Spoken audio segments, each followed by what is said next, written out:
আসসালামু আলাইকুম। আরেকটি ছোট্ট ভ্লগ আপনাদের সাথে শেয়ার করতে এসেছি। আমি মিত্রা, ধানমন্ডি, ঢাকা, বাংলাদেশ থেকে। কেমন আছেন সবাই? আশা করছি আপনারা সবাই খুব ভালো আছেন।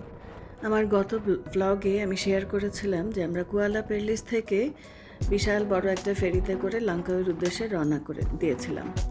এখন আমরা লঙ্কাউইতে অলমোস্ট পৌঁছে গেছি। ওই যে লঙ্কাউই দেখা যাচ্ছে। আমাদের ফেরিটা লঙ্কাউই ঘাটে ভিড়বে একটু পরেই। মালয়েশিয়ার উত্তরে থাইল্যান্ড মালয়েশিয়ার বর্ডারে অবস্থিত হচ্ছে এই লাঙ্কাউই শহরটি। এটি ছোট ছোট ৯৯টি দ্বীপ নিয়ে গঠিত। এখানে প্রায় ১,০০,০০০ লোকের বসবাস। এখানকার পেন্তাই চেনাং বিচটি ট্যুরিস্ট স্পট হিসেবে বেশ জনপ্রিয়। তবে আরেকটা বিচ আছে কুয়া, সেটিও জনপ্রিয়, তবে পেন্তাই চেনাং বিচটি বেশি জনপ্রিয় ট্যুরিস্ট স্পট হিসেবে। তা আমরা আমাদের ফেরিটি চলেই ভিড়েই গেছে অলমোস্ট। একটু পরেই মানুষজন নামা শুরু করে দিয়েছে। আপনারা পাশ দিয়ে দেখছেন যে মানুষজন নামছে উপর থেকে। উপরে বসার জায়গা আছে। তো আমরা নেমে গেছি। আমরা লাগেজ নিয়ে, ওখানে অনেক মানুষ ছিল, তো লাগেজ নিয়ে আমরা নেমে গেছি ফেরি থেকে। তো এইটা হচ্ছে আমাদের হোটেল। আমাদের হোটেলে আমরা পৌঁছে গেছি। বিশাল বড় একটা হোটেল, খুব সুন্দর, একদম বিচের সাথে। এখানে অবশ্য বেশিরভাগ অলমোস্ট প্রায় সব হোটেলগুলোই একদম বিচের সাথে লাগোয়া। প্রতিটা হোটেলের সাথেই তাদের বিচ আছে। এই হোটেলটা আমরা ঢাকা থেকেই বুকিং দিয়ে এসেছিলাম। এটা হচ্ছে হোটেলের নিচে একটা সুইমিং পুল, খুব সুন্দর। আর এখন বিকালবেলা, সন্ধ্যা হয়নি, কিন্তু সন্ধ্যার আগ মুহূর্তটা আমরা বিচে ঘুরছিলাম। এই যে আমাদের হোটেলটা দেখা যাচ্ছে নারকেল গাছের পাশে। আর এখানে বিচের বালুগুলো এত সুন্দর, ধবধবা সাদা, পরিষ্কার, কোনো ময়লা নাই। লাঙ্কাউইর এটি আরেকটি বিশেষত্ব। এখানকার বিচের বালুগুলো একদম সাদা। অপূর্ব সুন্দর এই বিচের বালুর মধ্যে ঘোরাঘুরি করে তারপরে আমরা আশেপাশে যে আমাদের হোটেলের সামনের দিকে যে রাস্তাগুলো ছিল সেখান দিয়ে হেঁটে এলাকাটা ঘুরে দেখছিলাম আর কি, হেঁটে হেঁটে। তো এই পুরো এলাকাটাই তো ট্যুরিস্ট স্পট। এখানে নানা রকম আয়োজন ছিল ট্যুরিস্টদের জন্য। আর দুই পাশে অনেক দোকান, এখানে খাবারের দোকান, চকলেটের দোকান, কাপড় চোপড়, জামা কাপড়, খেলনা, প্রচুর জিনিসের সমারোহ দুই দিকেই। তো আমরা ঘুরে ঘুরে দেখছিলাম এগুলো। অন্যান্য জিনিসের দাম এখানে তুলনামূলক একটু বেশি, কিন্তু চকলেটের দাম লাঙ্কাউইতে অন্যান্য জায়গার থেকে, মালয়েশিয়ার অন্যান্য জায়গার থেকে তুলনামূলক কম।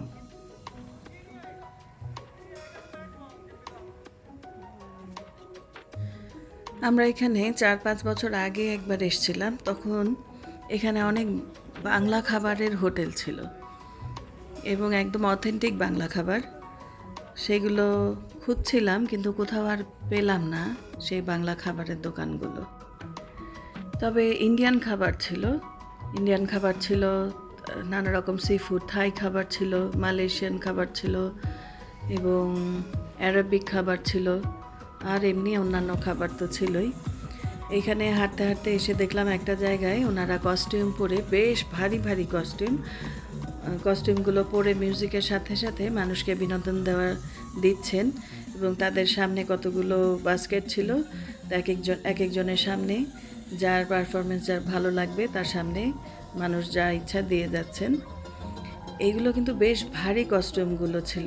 এবং এখানে কাজ করতে করতে আমাদের সামনেই একজন দেখলাম প্রায় গরমে প্রায় অসুস্থ হয়ে গিয়েছিলেন। তার কস্টিউমটা খুলে ফেলা হচ্ছে। এই কাজগুলো সবাইকে আনন্দ দিচ্ছে ঠিকই, কিন্তু যারা কাজ করছেন তাদের বেশ কষ্ট করেই টাকা ইনকাম করতে হচ্ছে। যাই হোক, আমরা ওখান থেকে আরেকটু সামনে চলে গেলাম। এখান দিয়েও বিচে যাওয়া যায়। তো এখান দিয়ে বিচে যেয়ে দেখলাম যে হোটেলের যে রেস্টুরেন্টগুলো তার সামনে বড় বড় করে বসার জায়গা, বালুর মধ্যে বসার জায়গা করে দিয়েছেন। সেখানে মানুষ বসে খাচ্ছে এবং আগুন নিয়ে কয়েকজন খেলা দেখাচ্ছে, সেগুলো সবাই উপভোগ করছে।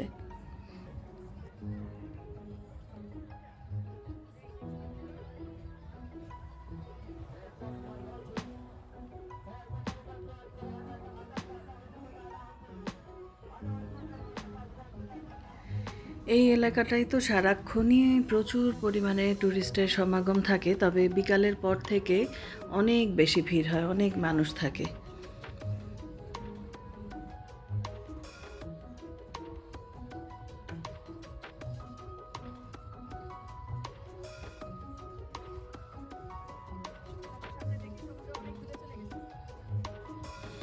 তো এখানে আমরাও কিছুক্ষণ এইগুলো উপভোগ করলাম, শোগুলো, ফায়ার শোগুলো। তারপরে আরেকটু সামনে হেঁটে দেখলাম যে একটা রাস্তা, ডেড এন্ডের মতো, সেই পুরা রাস্তাটা জুড়ে নানা রকম খাবার বিক্রি করা হচ্ছে।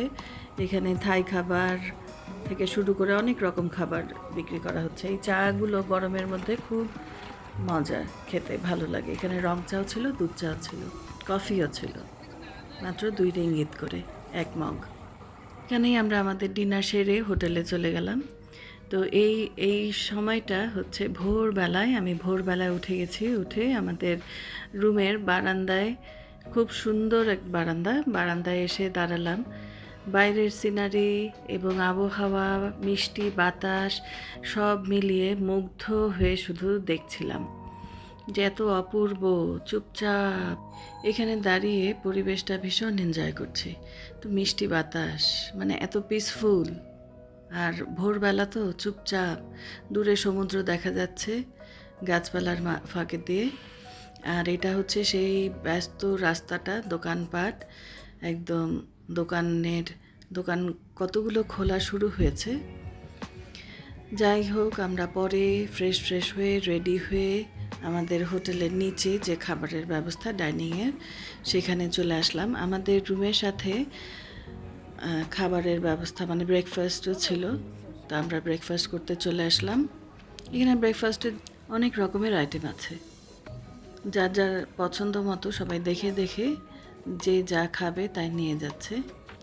তা আমিও দেখছি যে কী কী নেওয়া যায়। এখানে হচ্ছে এগ সেকশন, আপনি ডিমটা কিভাবে চান। এখানে নানা রকম সাইড ডিশের মতো আছে, যেগুলো দিয়ে অমলেট করে দিচ্ছে, পোচ চাইলে পোচ।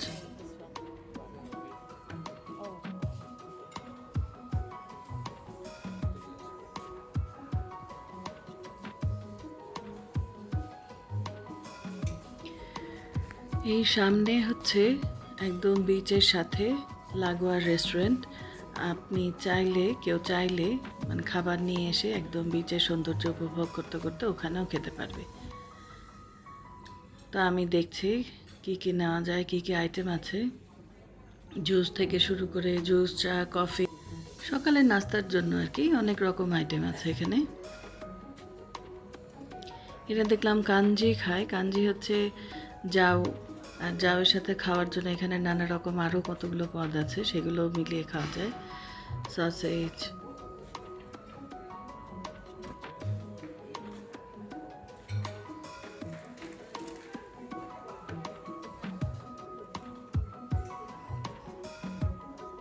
তো আমরাও আমাদের মতো নাস্তা নিয়ে শেষ করে হোটেল রুমে চলে আসলাম। আপনাদের সাথে রুমটা একটু শেয়ার করি। এটা একটা বড় রুম, বেশ বড় রুম। এখানে 2টা ডাবল কিং সাইজ বেড আছে, সেই সাথে এই সুন্দর বারান্দার বাইরের দৃশ্যটা অপূর্ব সুন্দর। তবে আমরা রোড সাইড পেয়েছিলাম, আমরা মানে সি সাইড রুমটা পাইনি আর কি। তো বিশাল বড় একটা রুম, খুব কমফোর্টেবল, বাথরুমটাও বেশ ভালো, ক্যাবিনেট আছে, সব কিছু প্রয়োজনীয় সব কিছুই ছিল থাকার জন্য। আজকে এই ছোট্ট ব্লগটা শেষ করছি। সাথেই থাকুন, পাশেই থাকুন, আর আমার পাশে থাকার জন্য আপনাদের সবাইকে অনেক অনেক ভালোবাসা, আন্তরিক শুভেচ্ছা। আল্লাহ হাফেজ।